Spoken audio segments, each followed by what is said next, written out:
Welcome to This Explainer. Today, we're unraveling a literal geographic detective story.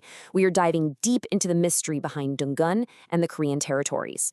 Just imagine a land where the rugged mountains and those deep, plunging river valleys aren't just some scenic backdrop, right? They're actually the main character. The landscape itself is a living entity, holding the ancient secrets, the deep traumas, and the incredible triumphs of the Korean people.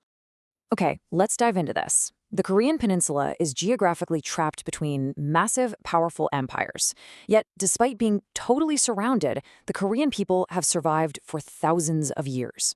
They've preserved this incredibly vibrant, distinct identity. So, how is that even possible? How did a single myth forge such an unbreakable nation? Well, a huge piece of the puzzle lies in how they bound their collective identity to one foundational legend, a legend that connects them directly to the earth beneath their feet. It's absolutely fascinating to look at the contrast between scholarly history and this founding legend. On the myth side, dating all the way back to 2333 BCE, you have a heavenly prince and a bear woman who gave birth to Dangun, the semi-divine founder of the very first Korean kingdom, Gojoseon. Meanwhile, the scholarly reality points to Paleolithic roots stretching back 30,000 years, Altaic migrations, and these Bronze Age chiefdoms known for massive stone dolmen tombs and distinct comb-pattern pottery. But here's the thing. It's actually the combination of that rich, tangible archaeological history and the unifying power of the Dangun legend that really forged the enduring identity of the Korean people. Take a closer look at Eunnya from that founding myth. She was literally a bear who endured a grueling trial just to become human. She had to survive on a strict fast of nothing but garlic and mugwort, completely isolated in the pitch-dark confines of a cave. Think about that diet for a second. It's intense, right? But this isn't just some fairy tale. It's a mystical origin story that links directly to the physical reality of the peninsula. It perfectly reflects an isolated mountainous territory where incredible endurance, deep patience, and an intrinsic connection to a really harsh natural environment were absolutely essential just to survive. And this brilliantly illustrates a famous historical proverb that describes Korea as a shrimp among whales. Geographically, the territory found itself completely surrounded by massive, ambitious empires like China, Russia, and Japan. This perilous geopolitical reality meant the peninsula was always this strategic prize. It was constantly caught in the crossfire of its much larger neighbors, making everyday survival an ongoing existential challenge. To really grasp why, we have to look closely at the land itself. These physical boundaries literally shaped the nation's destiny. You've got the Yellow Sea crashing to the west, the East Sea stretching out to the east, the wide Yalu and Tumen rivers guarding the northern border, and the formidable Baekdu to Dagon mountain range acting as this jagged, protective spine right down the length of the peninsula.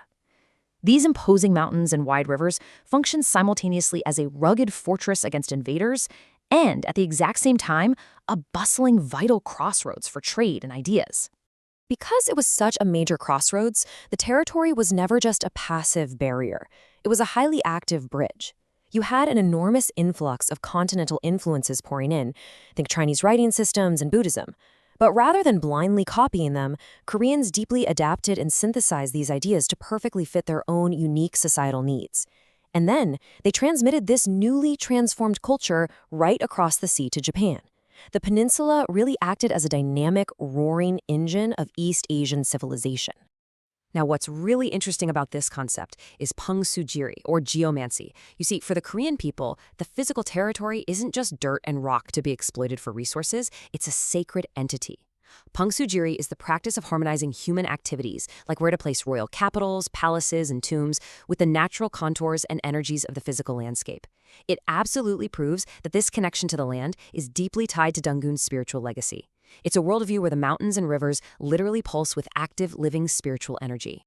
And this profound spiritual connection to the land actually predates the arrival of both Buddhism and Confucianism. It's rooted in musak, or shamanism. Early Koreans found the sacred directly in their everyday environment, deeply revering nature and designating specific mountain peaks as the literal homes of spirits. At the very center of this religious life were the mudang. Fascinatingly, these were almost exclusively female shamans who held immense power in a largely patriarchal ancient world. They acted as the crucial intermediaries between the human realm and the spiritual forces of the Korean landscape. let's move to the timeline and see how this builds, because this rich, unique culture was constantly under threat. Over the centuries, relentless waves of foreign invasions tested the physical and cultural resilience of the territory to its absolute breaking point. The 13th century brought the horrific Mongol onslaught. Then, the 16th century saw the cataclysmic Imjin Wars with Japan, which left the peninsula in sheer ruins. Fast forward, the year 1910 brought the deeply traumatic Japanese annexation. And finally, 1945 led to the division of the peninsula. The profound trauma of these historical events, particularly the massive devastation of the Imjin Wars, led the later Joseon dynasty to make a really drastic choice, becoming the Hermit Kingdom. Now, this wasn't merely xenophobia. It was a highly calculated defensive retreat into seclusion. By essentially turning their geographical fortress inward and heavily restricting foreign contact, they sought to isolate and protect their distinct cultural identity from a chaotic and highly threatening outside world. So Korean survival relied on this brilliant dual strategy. Yes, they utilized massive physical defenses, building nearly impenetrable mountain fortresses and deploying Admiral Yu Sin-sin's famous armored turtle ships to protect their coasts. But just as importantly, they relied on cultural defenses. We're talking deeply shared rituals, incredibly strong family clan ties, and crucially, King Sejong's brilliant invention of the Hangul script in the 15th century. Hangul was a total game changer. It was a revolutionary tool that democratized literacy and unified the people's identity, effectively fortifying their cultural borders even when their physical borders were breached. But then came the tragic irony of the number 38. After surviving millennia of empires, chosen isolation, and violent invasions together, in 1945, an arbitrary line was drawn by distant powers, the United States and the Soviet Union, right along the 38th parallel. This single, hastily drawn line violently sliced a unified, culturally coherent territory and its people completely in half. It totally disregarded the natural geography and the thousands of years of deep, shared history we've just been talking about.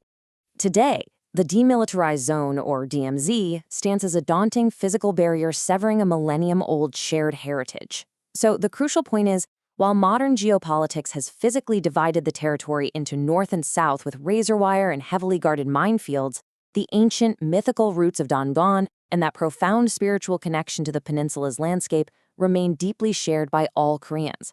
The political systems diverged, absolutely, but the cultural bedrock, that did not. So it leaves us with one massive question. Can a divided territory one day rediscover its common roots? That is the true mystery behind Dangun and the Korean territories. Despite modern borders and decades of truly painful separation, the mountains and rivers still hold their shared story. The legacy of that resilient bear in the cave lives on in the people. Thank you so much for joining me for this explainer. I really hope it leaves you with a fresh perspective and eager to explore even more about the fascinating past and the future of the Korean Peninsula.